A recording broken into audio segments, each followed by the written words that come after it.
वाराणसी से। राधे राधे महाराज जी। महाराज जी, अगर गृहस्थ मार्ग भयभीत करने वाला लगे और भक्ति मार्ग में चलने का सामर्थ्य ना हो तो व्यक्ति को ऐसे में क्या करना चाहिए? दुचित कबों परितोष न लाही। चाहे जिस मार्ग में हो, कहीं भी हो, दुचित कबों परितोष न लाही। दो चित्त वाला कभी शांति आनंद को प्राप्त नहीं होता।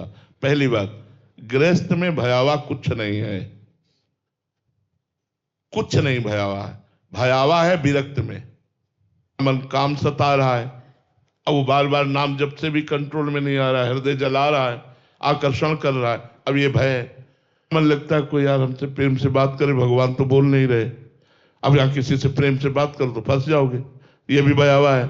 भयावा है तो वैराग्य मार्ग भयावा है, जिसमें संसार के समस्त रागों का त्याग करके भगवान से केवल अनुराग करना है।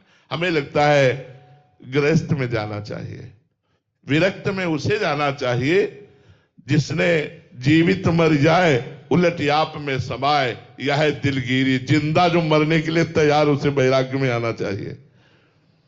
हर कष्ट सहेंगे, कभी किसी से कुछ नहीं कहेंगे। पूरा दृढ़ निश्चय, चाहे जितना कष्ट पड़े, ना भगवान से शिकायत और ना किसी से कहना और आप मिलो ना मिलो, मैं आपको छोड़ने वाला नहीं।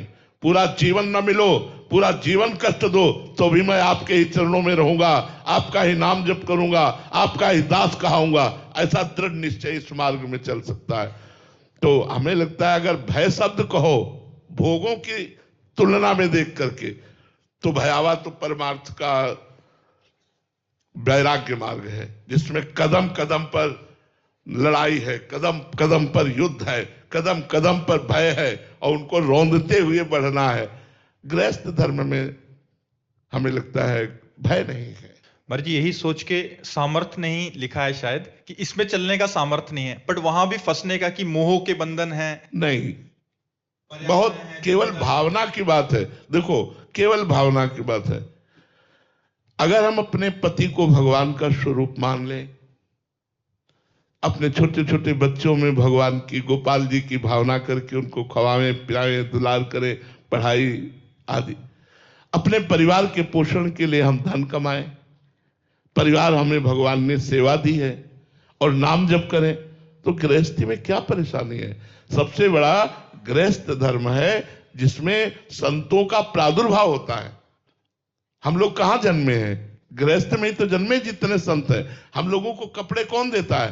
किसी न किसी रूप में आकर गृहस्थ रूप में भगवान हमें वस्त्र देते हैं, भगवान हमें पैसे देते हैं, भगवान हमें भोजन देते हैं, भगवान हमारी व्यवस्था कर रहे हैं। वो गृहस्थ रूपी भगवान।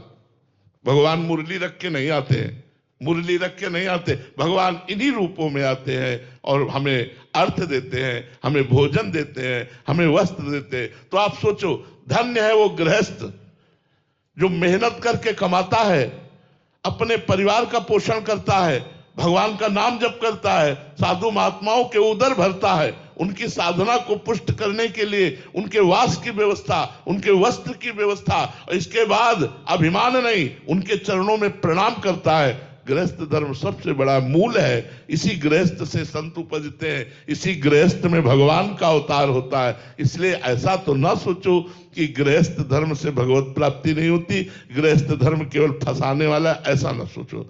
हाँ, उनको फंसाने वाला है जो सत्संग नहीं करते, नाम जप नहीं करते, नशा करते, गंदी बातों में ही मन को लगाए रहते हैं। तो वो तो चाहे बाबा जी भी हो, चाहे गृहस्थ हो, तो फंसा फंसाया ही है। इसलिए मुझे लगता है कि आप हिम्मत करें, दो में एक को चुने और चलें। बीच में फंसने वाला ठीक नहीं रहता। बीच में तो बहुत ही दुचित कबों परितोष न लाए।